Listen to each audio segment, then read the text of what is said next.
Unang gabi sa Baryo San Isidro, may isang lumang bahay na matagal nang walang nakatira. Sabi ng matatanda, sinumpa raw ito. May batang babae na namatay doon sa sunog mga 20 taon na ang nakalipas.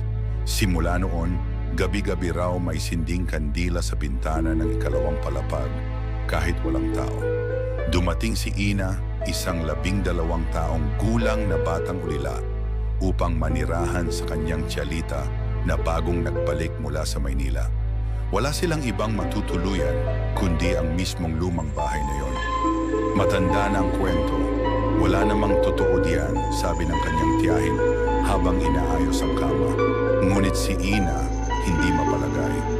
Pagdating ng gabi, napansin niya ang isang maliit na kandila na nakasindi sa bintana ng silid na dating hindi niya pinapansin. Akala niya, tiyahin niya ang nagsindi nito, ngunit hindi raw. Ikalawang gabi kinabukasan, sinarado ni Ina ang bintana. Nilagyan niya pa ng tela ang loob para hindi makapasok ang hangin.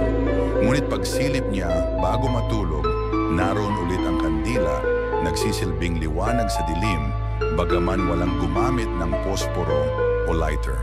Sa kanyang panaginip, may batang babae na lumapit sa kanya. Maputi, nakasuot ng lumang puting bestida, nakangiti at may hawak na kandila.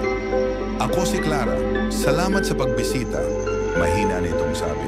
Ikatlong gabi, hindi na natakot si Ina, kundi naintriga. Tuwing gabi, binabantayan niya ang kandila. Nagsimulang magpakita si Clara sa kanyang panaginip gabi-gabi. Hindi ito nangangaluluwa o nananakot. Sa halip kinakausap siya, tinuturuan ng mga lumang laro at minsan ay umaawit pa. "Ba't ka nandito pa?" tanong ni Ina. "May hinihintay pa akong bumalik," sagot ni Clara bago siya muling maglaho sa kanyang panaginip. Ika-4 na gabi nagpasya si Ina na magsindiri ng kandila sa tabi ng kay Clara. Ipinatong niya ito sa kanyang mesa bilang alay o pakikisama. Kinagabihan, hindi lang sa panaginip nagpakita si Clara. Nagising si Ina ng 10 oras ng gabi.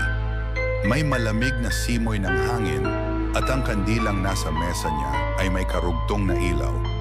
Isang makapal na sinag patungong kisame. Doon niya nakita si Clara. Hindi na isang kaluluwa. Parang tao na. Malinaw ang anyo, pero hindi pa rin humihiwalay sa kandila. "Hindi mo ba ako kinatatakutan?" tanong ni Clara. "Hindi. Wala ka namang ginagawang masama," sagot ni Ina.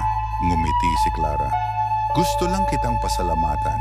Sa tagal ng panahon, ikaw lang ang hindi natakot sa akin. Ikaw lang ang naging kaibigan." Huling gabi. Sa ika-5 gabi, hindi na nagsindi ng kandila si Ina. Pero may iniwan siyang sulat sa bintana. "Clara, salamat sa pagkakaibigan. Hindi kita malilimutan." Kinabukasan may bulaklak sa mesa ni Ina, isang puting rosas, sariwa, kahit wala namang taniman sa paligid. Mula noon, hindi na muling nagsindi ang misteryosong kandila sa bintana. Pero gabi-gabi, nararamdaman ni Ina ang malamig na simoy ng hangin at tila may yumayakap sa kanya bago siya matulog. Epilogo, lumipas ang mga taon. Lumaki si Ina at naging guro. Bumalik siya sa bahay B